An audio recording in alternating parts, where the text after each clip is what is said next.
what I'm going to tell you is about a story that has taken about 7 years, and a story I'm pretty attached to because I was on both sides of that story. First in the dark side, or the grey side, working for Holcim, the cement company that's the largest cement and building materials company on this planet. But I ended up that story by working for IUCN, the actual world's largest environmental organization. So that's an interesting journey. And what I'm going to highlight is how did we start a biodiversity policy at a company level, but then made sure that that journey was not only going to be for the benefit of that individual company, but actually that a whole sector was going to benefit from that, and that's the cement and aggregate sector. So when we started with Holcim back in 2007, we were actually approached for sponsorship by Achim Steiner, who was then, at the time, DG of IUCN. And our CEO answered back at the Davos meeting where they met. I said, Achim, I'm happy to help you and give you concrete for your new building, because that was what he was asking for.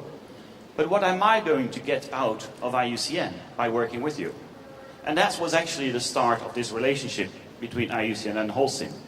And the simple objective that we set out at that time was to support the integration of biodiversity and water management practices into Holcim's policies and operations. And clearly from the outset, from the very beginning of that relationship, the extent of these approaches was, or the objective was to extend these approaches to the whole sector and not only to keep it within the Holcim group. So we started the journey with a first product, the Integrated Biodiversity Management System, IBMS. And really that tool was going to make biodiversity conservation considerations an integral part of the company's environmental management, but at the strategic level and at the very operational level. The audience for this tool was very much the operational staff, the sustainability and environmental managers responsible for implementing company-wide systems, and then the quarry managers and the operations manager at the site level. And the idea was to move within the Holcim environment from a risk situation where you're trying to mitigate the impact that you have on the environment and biodiversity to actually an opportunity space. The risk starts to appear, of course, when you as an extractive company and a cement company or an aggregates quarry, you're looking out for a new site. Where shall I go and dig first? Now the interesting thing for the cement and aggregate sector, they've actually quite a lot of choice ahead of them, because there's a lot of limestone and there's a lot of rocks available, which makes it actually possible for them to choose the sites where they're going to operate. Of course, they would like to be as close as possible to the market. They would like to be close to waterways because it's a cheaper way of transporting the product, but in the end, they have a choice. So with them, we actually developed a risk matrix and give them indicators to identify, well, where should I not dig and where should I go preferably?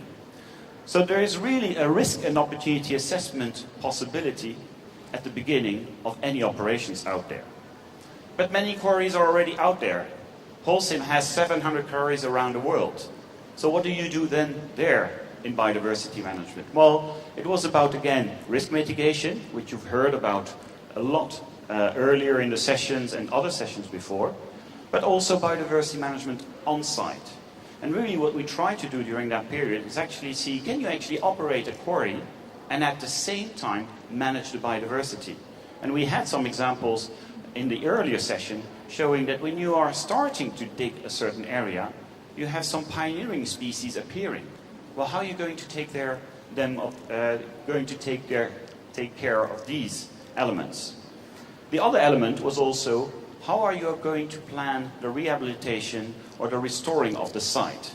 And why don't you start with rehabilitation and restoring of the quarry whilst you're operating, instead of waiting for the closure of the plant? And clearly, that whole biodiversity management and monitoring effectively was really a dialogue with the local stakeholders and understanding from them what are their needs, what do they want, what is actually the future that they see for the quarry. Now, in the case of a quarry, getting to closure in the aggregate sector, this goes from 5 to 10 years and sometimes up to 50 years. In the case of a cement plant, we're talking about quarries that will last for 50 to 100 years. So yes, you might be asking the stakeholders on what they want this landscape to look like once the operations are finished. But for some of them, they might not be around by that time. And then there's hopefully the aspirations of what do I want to leave to my children and my grandchildren in that space. And that's really when the closure phase becomes this opportunity phase. This opportunity where you actually seize opportunities to actually develop biodiversity. And we at some stage even convinced the expert panel members that were there that the more holes that we dig, the more biodiversity you can create. Well, I wouldn't go that far, but that was a potential out there. Now, this was the first step, the integrated biodiversity management system, which is now being implemented through that company. And it, of course, starts first on the very sensitive areas, but is going to be extended to many more quarries. But we felt that that was not sufficient. There was a need to go one step further, which is, if Holcim has 700 quarries, they actually have 2,000 locations around the world. How do you get an army of people to actually monitor and track and actually help the right decisions being made in terms of habitat change?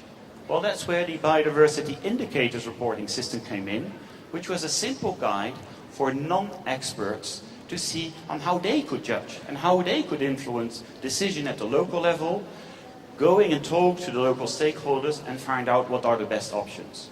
And actually, this reporting system is quite interesting because it also enables the aggregation at a company level to report back on how they're doing in actually changing the habitats in a positive way from a biodiversity standpoint.